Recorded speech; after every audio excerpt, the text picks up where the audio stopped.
அன்பான மாணவர்களே, இன்று நாம் 12ஆம் வகுப்பில் விலங்கியல் பாடத்தில் பாடம் 11 உயிரினங்கள் மற்றும் இனக்கூட்டம் என்னும் தலைப்பில் நாம் பார்க்கக்கூடிய அந்த தலைப்பானது முக்கிய உயிரற்ற ஆக்கக்கூறுகள் அல்லது காரணிகள் என்ற தலைப்பில் ஒரு 6 காரணிகளை பற்றி நாம் பார்க்க போகின்றோம். அவைகளில் 2 வகையாக பிரிக்கின்றோம், இயற்பியல் மற்றும் வேதியியல் காரணிகள் என்று. சரி, உயிரற்ற காரணிகள் என்பவை உயிரினங்களிலும் அவற்றின் செயல்பாடுகளிலும் தாக்கத்தையும் பாதிப்பையும் ஏற்படுத்தும் இயற்பியல் மற்றும் வேதியியல் காரணிகளை உள்ளடக்கியது. இப்போ உயிரற்ற காரணிகள் என்பவை உயிரினங்களிலும் அவற்றின் செயல்பாடுகளிலும் தாக்கத்தையும் பாதிப்பையும் ஏற்படுத்தக்கூடிய இயற்பியல் மற்றும் வேதியியல் காரணிகளாகும். முக்கியமான உயிரற்ற காரணிகள் எடுத்துக்கொண்டால் அதில் 1 வெப்பநிலை, 2வது ஒளி, 3வது நீர், 4வது மண், 5வது காற்று, 6வது ஈரப்பதம், 7வது உயரம். இது போன்ற பல்வேறு உயிரற்ற காரணிகளை நாம் இங்கு பார்க்க இருக்கின்றோம். அவற்றில் முதலாவது காரணி வெப்பநிலை, டெம்பரேச்சர்னு சொல்லக்கூடிய வெப்பநிலை. சரி, வெப்பநிலை அல்லது வெப்பம் மற்றும் குளிர்ச்சியினுடைய அளவு ஒரு சுற்றுச்சூழலில் மிகவும் அவசியமான மற்றும் மாறுபடும் காரணி ஆகும். இது உயிர்கோளத்தில் வாழும் அனைத்து உயிரினங்களின் முக்கிய செயல்களான வளர்சிதை மாற்றம், நடத்தை, இனப்பெருக்கம், கருவளர்ச்சி மற்றும் மரணம் ஆகிய அனைத்திலும் தாக்கத்தை ஏற்படுத்தக்கூடியது. சுற்றுச்சூழலில் உள்ள குறைந்தபட்ச மற்றும் அதிகபட்ச வெப்பநிலை செல்கள் உயிர் வாழ்வதை நெறிப்படுத்துகிறது. உயிரினத்தின் வளர்சிதை மாற்றங்களை நொதிகள் நெறிப்படுத்துகின்றன.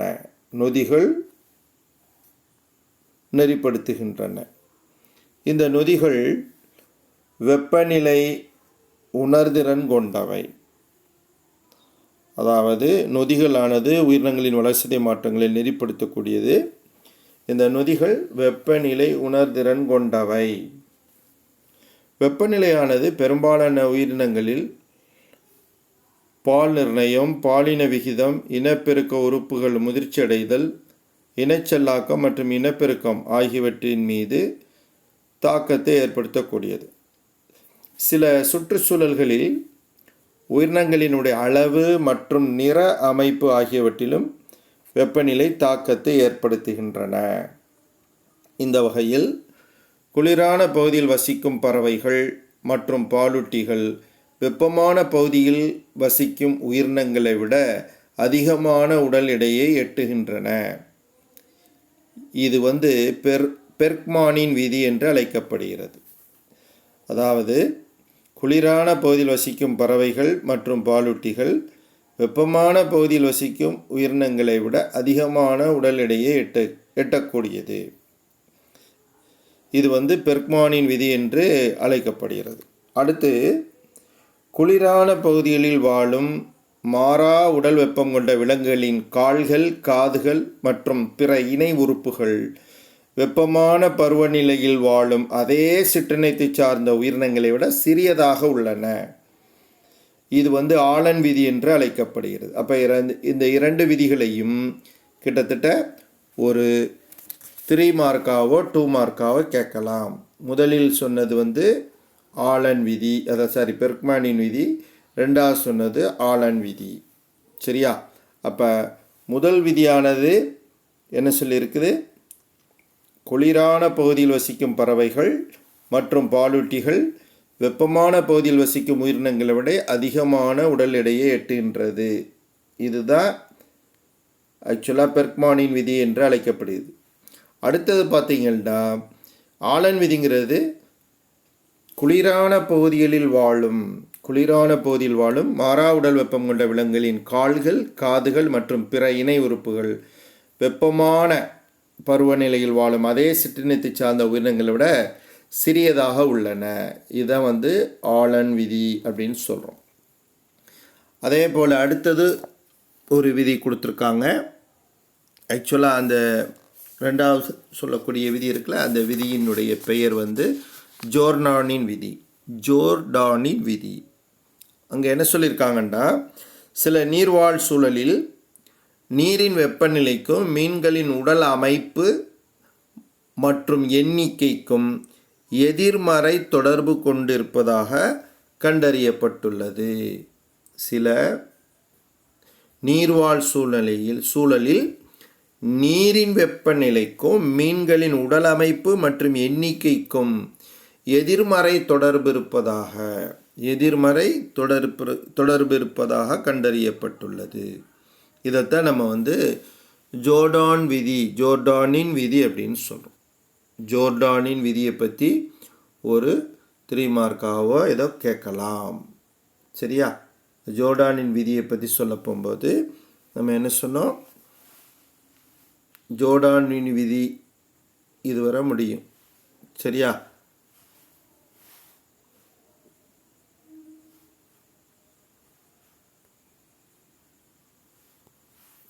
சரி, இப்போ அடுத்து நாம் பார்க்கக்கூடியது இந்த ஜோர்டான் விதியை பற்றி நம்ம சொன்னோம். அதில் குறைவான வெப்பநிலையில் அதிக எண்ணிக்கையில் முதுகெலும்புகள் உருவாக்கப்படுகின்றன. குறைவான வெப்பநிலையில் அதிக எண்ணிக்கையில் முதுகெலும்புகள் உருவாக்கப்படுகின்றன.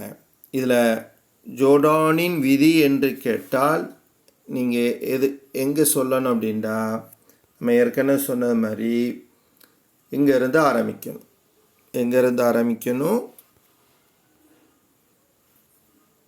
நம்ம ஏற்கனவே பார்த்தோம்ல, ஜோர்டானின் விதியை பொறுத்தவரை நீரின் வெப்பநிலைக்கும் மீன்களின் இங்கேருந்து ஆரம்பிக்கணும்.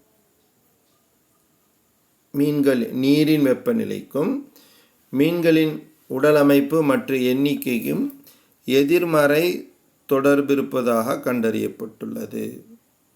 அப்போ இது எங்கே அப்படின்றா, சில நீர்வாழ் சூழலில்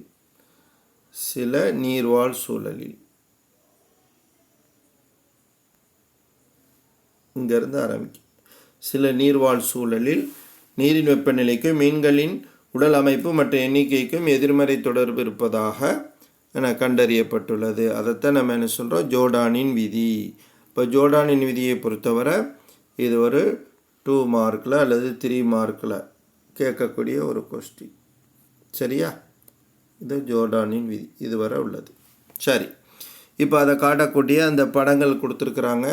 அதில் பார்த்தீங்கன்னா, ஒன்று பெர்க்மானின் விதி, 2வது ஆலன் விதி. 2 விதியை மட்டும்தான் கொடுத்துருக்குது. அதில் பார்த்தீங்கன்னா கீழே இருந்து, அதாவது வெப்பமண்டல பகுதியில் வெப்பமான பகுதியில் வாழக்கூடிய அந்த கரடி இந்த வகைகள் இருக்குல்ல, அது உருவத்தில் சிறுசாகவும், பனிப்பகுதியில் அல்லது குளிரான பகுதியில் வசிக்கக்கூடியது அளவில் பெருசாக இருக்க மாதிரி காமிச்சிருக்காங்க. அடுத்து ஆலன் விதியை பற்றி சொல்ல போகும்போது வடக்கு துருவ பகுதியில் உள்ள அந்த குழி முயலை பற்றி சொல்லியிருக்குது. அந்த குழி முயலுடைய விலங்கியல் பேர் லிபுஸ் ஆர்டிகஸ்ன்னு சொல்லக்கூடியது. இது கொஞ்சம் கொஞ்சமாக தெற்கு பகுதியை நோக்கி போகும்போது அதனுடைய உடல் வளர்ச்சி பார்த்தீங்கன்னா, உடல் மெலிந்து நீண்டும், அதுமாதிரி கைகள் கால்கள் நீண்டும் காதுகள் நீண்டும் காணப்படுகிறது. அதை அங்கே பார்க்கலாம். கால்கள் மற்றும் காதுகள் இவைகள் நீளமாக மாறும், உடலும் மெலிவடையும். அப்போ இதில் வடக்கு தூந்திர குழி முயலில் இருந்து இந்த தெற்கு பகுதியில் வாழும் மற்றும் பாலைவன ஜாக் முயல் வரை அதனுடைய அளவுகள் வித்தியாசமாக இருக்கிறத காமிச்சிருக்கிறாங்க. சரி, உயிரினங்களினுடைய பரவலிலும் வெப்பநிலை தாக்கத்தை ஏற்படுத்துகிறது.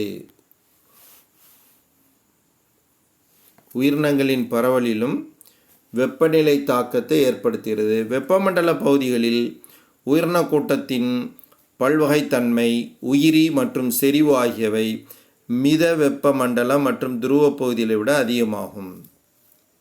சரியா? வெப்பமண்டல பகுதியினுடைய உயிரின கூட்டத்தினுடைய பல்வகைத்தன்மை, உயிரி மற்றும் அதனுடைய செறிவு ஆகியவை மிதவெப்ப மண்டலம் மற்றும் துருவப்பகுதிகளை விட அதிகமாகும் அப்படின்னு சொல்லியிருக்காங்க. சரியா? இப்போ இதை காட்டக்கூடிய அந்த படங்கள் உங்களை இதில் நம்ம பார்க்குறோம். பெர்க்மானின் விதியையும் ஆலன் விதியும் போட்டிருக்கோம். அது மாதிரி ஜோர்டான் விதி ஒன்று சொல்லியிருக்கு. ஜோர்டான் விதியை பொறுத்தவரை நீரின் வெப்பநிலைக்கும் மீன்களின் உடல் அமைப்பு மற்றும் எண்ணிக்கைக்கும் எதிர்மறை தொடர்பு உள்ளது. இதுதான் அது விதி. அதாவது சில நீர்வாழ் சூழலில் நீரின் வெப்பநிலைக்கும் மீன்களின் உடல் அமைப்பு மற்றும் எண்ணிக்கைக்கும் எதிர்மறை தொடர்பு இருக்கிறது. இதுதான் அந்த ஜோர்டானின் விதி. சரி, அடுத்து நாம் பார்க்கக்கூடியது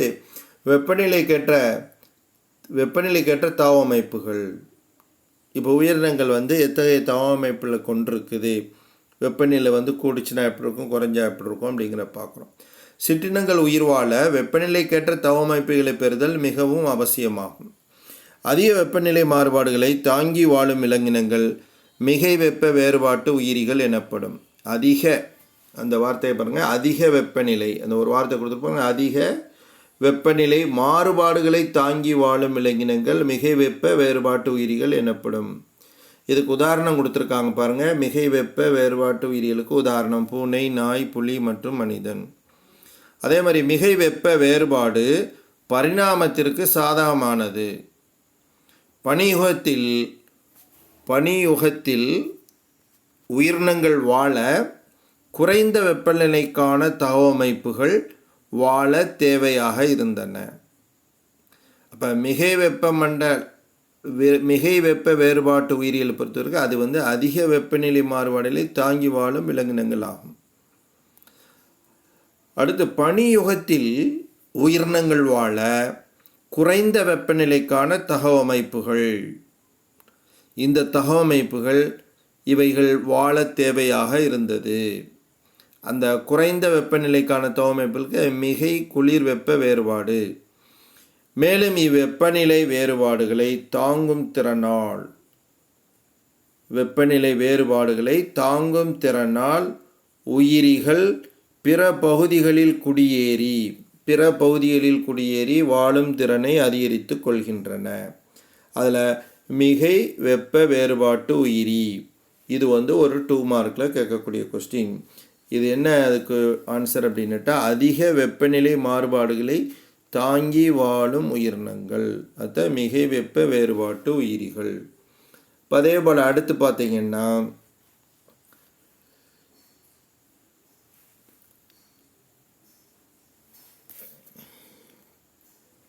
சரி, இப்போ அடுத்து வாழும் திறனையும் நம்ம ஏற்கனவே சொன்னோம். இந்த மிகை வெப்ப வேறுபாட்டு உயிரிகளினுடைய அந்த பண்பானது ஒவ்வொரு இடத்துக்கும் வேறுபடுது. சரியா? வெப்பநிலை வேறுபாடுகளை தாங்கும் திறனால் உயிரிகள் பிற பகுதியில் குடியேறி வாழும் திறனை அதிகரித்து கொள்கின்றன. இந்த பண்பு இயற்கை தேர்வுக்கு சாதகமானதாகும். இந்த பண்பானது இயற்கை தேர்வுக்கு சாதகமானது. அதேபோல் உயிரினங்களில் மிகை வெப்ப வேறுபாடு ஒரு வகையான வெப்பநிலை ஒழுங்குபாட்டு முறை. உயிரினங்களில் மிகை வெப்ப வேறுபாடு ஒரு வகையான வெப்பநிலை ஒழுங்குபாட்டு முறையாகும். அடுத்து, குறை வெப்ப வேறுபாடுடைய உயிரினங்கள் என்றால் என்ன? குறை வெப்ப வேறுபாடுடைய உயிரினங்களில் குறைவான அளவு வெப்பநிலை வேறுபாடுகளை மட்டுமே தாங்கிக் கொள்ளும் திறன் பெற்ற உயிரிகளைத்தான் நம்ம குறை வெப்ப வேறுபாடுள்ள உயிரினங்கள் சொல்கிறோம்.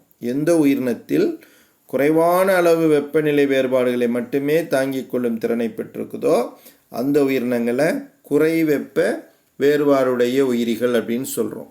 குறை வெப்ப வேறுபாடு உள்ள உயிரிகள் இது ஒரு 2 மார்க்கை கேட்கலாம். இதுக்கு என்றால் என்ன அப்படின்னு எழுதிட்டு அதுக்கு உதாரணம். குறை வெப்ப வேறுபாடுடைய உயிரிகளுக்கு உதாரணம் மீன்கள், தவளை, பல்லி மற்றும் பாம்புகளை சொல்கிறோம். சரியா? குறைவான அளவு வெப்பநிலை வேறுபாடுகளை மட்டுமே தாங்கிக் கொள்ளக்கூடிய அத்தகைய உயிரினங்கள் தான் குறை வெப்ப வேறுபாடுடைய உயிரினங்கள். இதை ஸ்டீனோதெர்ம்ஸ் அப்படின்னு சொல்கிறோம் ஆங்கிலத்தில். அதுமாதிரி மிகை வெப்ப வேறுபாடு இருக்குல்ல, மிகை வெப்ப வேறுபாட்டு உயிரியில் யூரித்தேர்ம்ஸ். யூரித்தேர்ம்ஸுங்கிறது மிக வெப்ப வேறுபாட்டு உயிரி. அதுமாதிரி குறை வெப்ப வேறுபாட்டு உயிரியில் வந்து நம்ம என்ன சொல்கிறோம், ஸ்டீனோதேர்ம்ஸ். சரி, அடுத்து காலப்போக்கில் பரிணாம மாற்றங்களால் வெவ்வேறு சூழியல் வாழிடங்களில் வாழும் விலங்குகள் வெப்பநிலை மாறுபாடுகளுக்கேற்ப வெவ்வேறு வேறுபாடுகளையும் தகவமைப்பியலும் உருவாக்கி கொண்டுள்ளன. இதனால் அவ்விலங்குகள் வெவ்வேறு வாழிடங்களில் வாழவும் சிறு வாழிடங்களை உருவாக்கி கொள்ளவும் முடிகிறது. அதிகமான வெப்பநிலை உள்ள சூழலில் உயிரினங்கள் வெப்பத்தை தாங்கும் ஸ்போர்கள் மற்றும் கூடுகள், இதுக்கு உதாரணமாக எண்டமீபா சொல்கிறோம். அதுமாதிரி உறை எதிர்ப்புரதங்களை உருவாக்குவது, ஆர்டிக் மீன்களில் உறை எதிர்ப்புரதங்கள் ஆகியவற்றை உருவாக்குதல். அதுபோல் ஒரு சில தவமைப்பில் குளிர் உறக்கம் மற்றும் கோடை உறக்கம் போன்ற தவமைப்புகளை மேற்கொண்டு கடுமையான குளிர் மற்றும் கோடை காலங்களை அவை வந்து என்ன செய்து சமாளிக்கின்றன அல்லது கடக்கின்றன. சில சூழல்களில் அதிகமான வெப்பநிலையும் அதனால் ஏற்படும் நீர் மற்றும் உணவு பற்றாக்குறையும் தவிர்ப்பதற்காக விலங்குகள் ஒரு இடத்திலிருந்து இன்னொரு இடத்திற்கு நகர்றது, அதை நம்ம வலசை போதல் சொல்கிறோம்.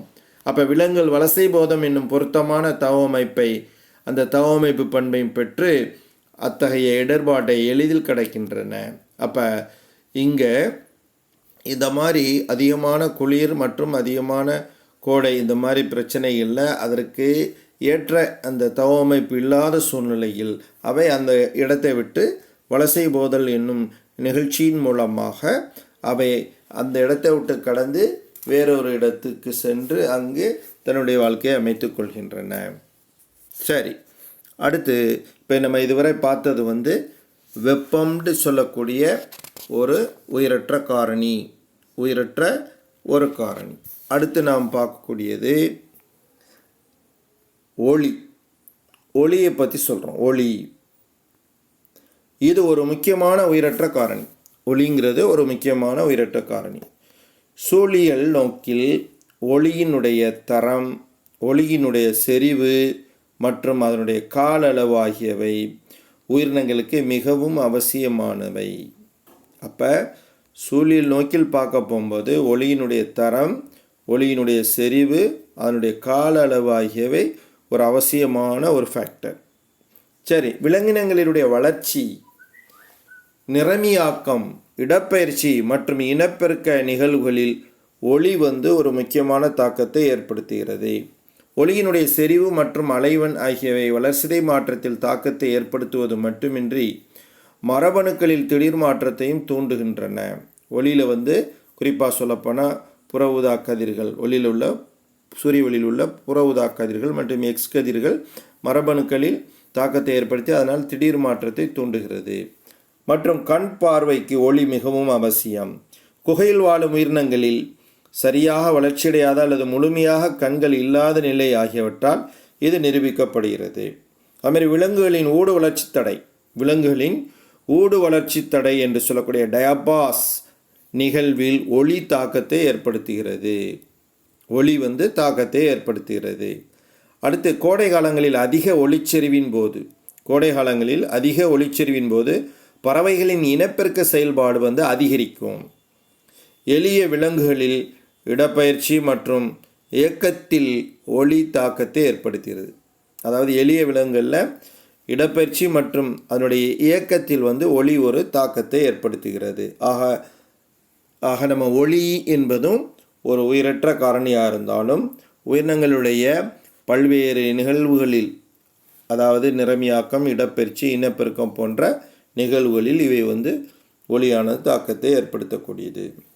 அடுத்து நீர் ஒரு முக்கியமான ஒரு உயிரற்ற காரணி. பூமியில் உள்ள உயிரினங்கள் முதலில் கடலில்தான் தோன்றின.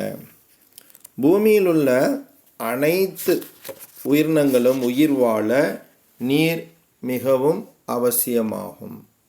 பூமியில் உள்ள அனைத்து உயிரினங்களுக்கும் உயிர் வாழ நீர் மிகவும் அவசியமானதாகும்.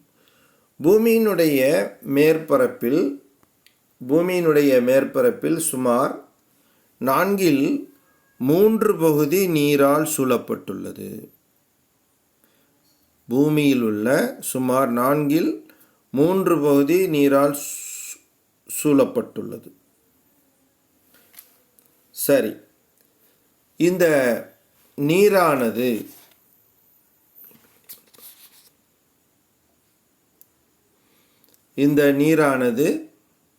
திட, திரவ மற்றும் வாயு ஆகிய 3 நிலையில் காணப்படுகிறது. அப்போ பூமியினுடைய மேற்பரப்பில் காணப்படக்கூடிய சுமார் 4/3 பகுதி நீரால் சூழப்பட்டுள்ளது. நீரானது திட, திரவ மற்றும் வாயு ஆகிய 3 நிலையில் காணப்படுகிறது. பூமியில் உள்ள நீரானது நன்னீர் மற்றும் உவர்நீர் என 2 வகையாக பிரிக்கப்பட்டுள்ளது. நன்னீருக்கு உதாரணம் எடுத்துக்கிட்டோம்னா ஆறு, ஏரி, குளத்தை சொல்லலாம். உவர்நீருக்கு கடல் மற்றும் பெருங்கடல், அடுத்து கழிமுகம், இதை சொல்லலாம் உவர்நீருக்கு. சரி, அடுத்து நீரில் கரைந்துள்ள உப்புக்களின் அடிப்படையில் நீரை 2 வகையாக பிரிக்கிறோம். அதில் கடின நீர் மற்றும் மென்னீர் அப்படின்னு சொல்லிட்டு, கடின நீர் மற்றும் மென்னீர். இப்போ கடின நீர்னால் என்ன அப்படின்னுட்டா, கால்சியம் மற்றும் மெக்னீஷியத்தினுடைய சல்ஃபேட்டுகள் மற்றும் நைட்ரேட்டுகள் கரைந்திருக்கும். கடின நீர்னால் அதில் உப்புக்கள் அதிகமாக இருக்கும். அதில் கால்சியம் மற்றும் மெக்னீஷியம் இவற்றினுடைய சல்ஃபேட்டுகள் அல்லது நைட்ரேட்டுகள் கரைந்திருக்கும். மென்னீர் என்றால் இவற்றில் உப்புக்கள் இருக்காது. இந்த மாதிரி கடினமான உப்புக்கள் இருக்காது. அப்போ உப்பின் அடிப்படையில் நீரை கடின நீர் மற்றும் மென்னீர் என்று 2 வகையாக பிரிக்கும். இப்போ அதுக்கடுத்து இதில் அந்த கடினத்தன்மையே தற்காலிக கடினத்தன்மை, நிரந்தரமான அல்லது நிலைத்த கடினத்தன்மை என்று 2 வகையாக பிரிக்கிறோம். எப்படின்னு கேட்டால், நீரை கொதிக்க வைத்தல் முறையில் நீரினுடைய கடினத்தன்மையை நீக்க முடிந்தால் அது தற்காலிக கடினத்தன்மை.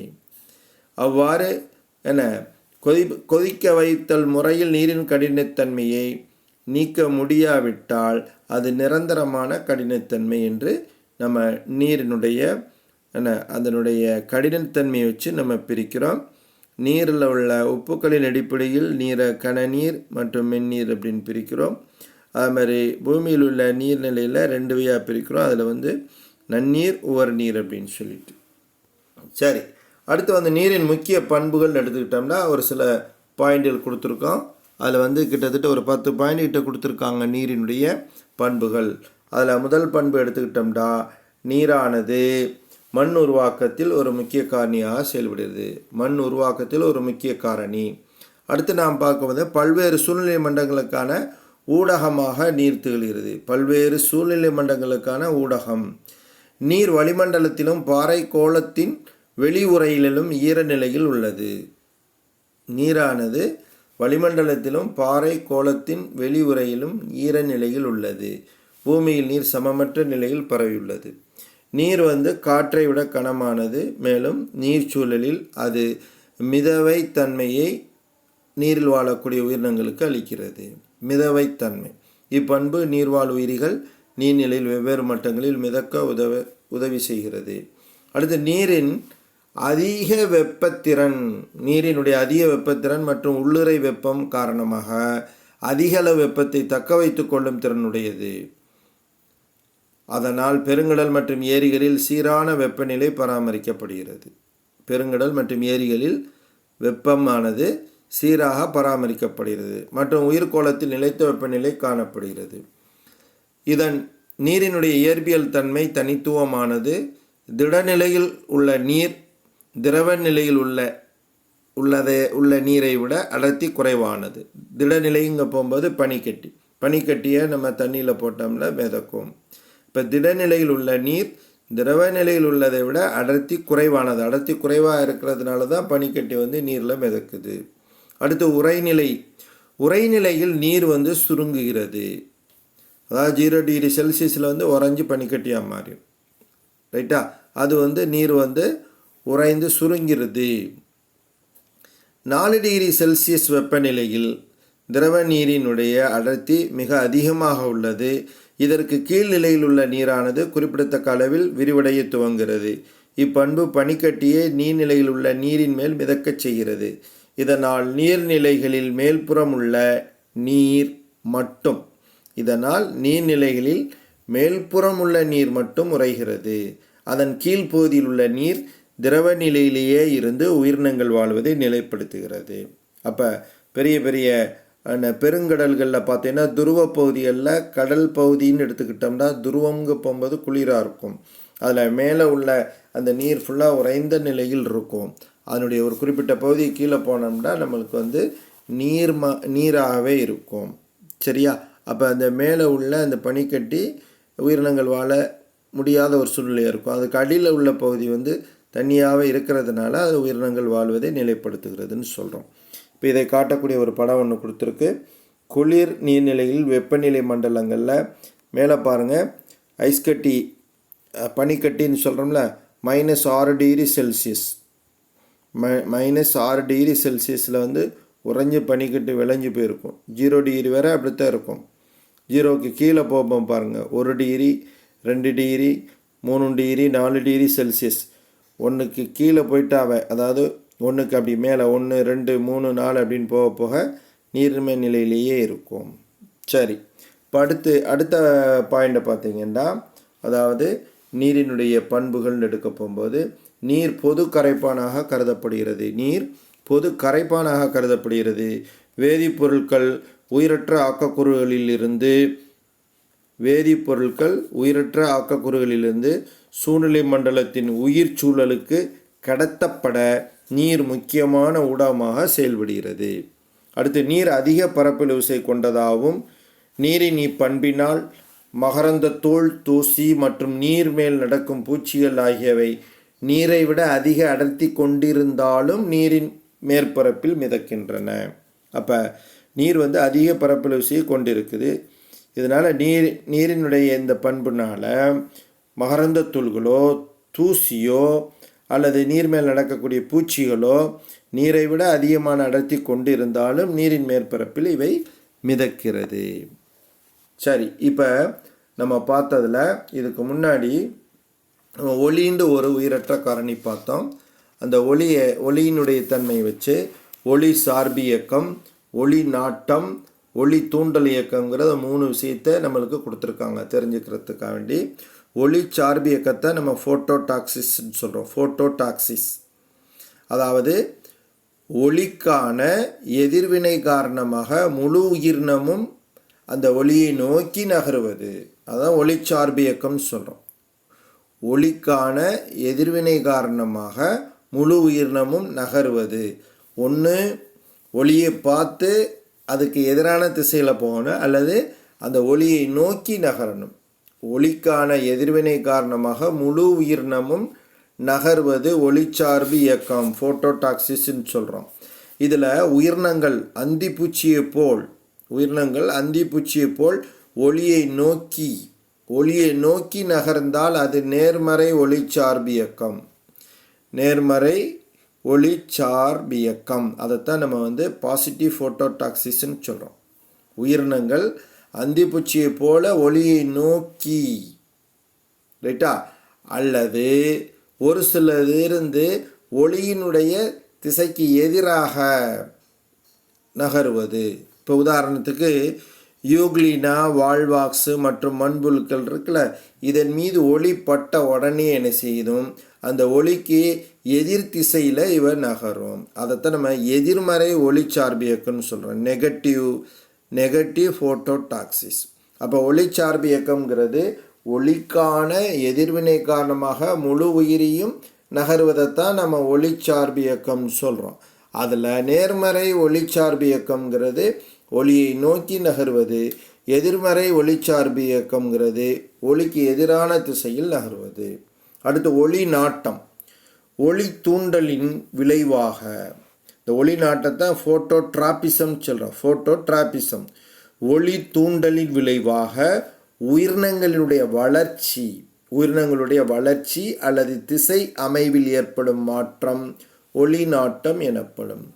ஒளி தூண்டலின் விளைவாக உயிரினங்களுடைய வளர்ச்சி அல்லது திசையமைவில் ஏற்படும் மாற்றம் ஒளி நாட்டம் எனப்படும், ஃபோட்டோட்ராபிசம் எனப்படும். இதில் சூரியகாந்தி தாவரத்தினுடைய அதனுடைய மலர் இருக்கு பாருங்க, ஒளியை நோக்கி நகர்வது நேர்மறை ஒளி நாட்டம். அப்போ அந்த சூரியகாந்தி பூ இருக்குது பாருங்கள், அது வந்து ஒளியை நோக்கி வந்து என்ன செய்யுது, அப்படியே நகர்வது. இது வந்து பாசிட்டிவ் ஃபோட்டோட்ரோபிசம் அப்படின்னு சொல்லக்கூடியது. அதே போல் எதிர்மறை ஒளி நாட்டம் ஒன்று இருக்குது. அதாவது எப்படின்னு கேட்டால், இந்த ஒளிக்கு வந்து ஆப்போசிட் டைரக்ஷனில் நகர்வது. இது எப்படின்னு கேட்டால், தாவரங்களினுடைய வேர்கள் ஒளிக்கு எதிரான திசையில் வளர்ச்சி அடைவது. தாவரங்களுடைய வேர் இருக்குல்ல, இப்போ தண்டு தோப்பு மேல் நோக்கி போகும், ஒளியை நோக்கி போகும். கீழே இருக்கக்கூடிய வேர் அதுக்கு ஆப்போசிட்டில் வந்து பூமிக்கு அடியில் போகுது. இப்போ தாவரங்களினுடைய வேர்கள் ஒளிக்கு எதிரான திசையில் வளர்ச்சி அடைவது எதிர்மறை ஒளி நாட்டம், நெகட்டிவ் ஃபோட்டோட்ராபிசம் என்று அழைக்கிறோம். அடுத்தது பாருங்கள், ஒளி தூண்டல் இயக்கம், ஃபோட்டோகைனசிஸ்.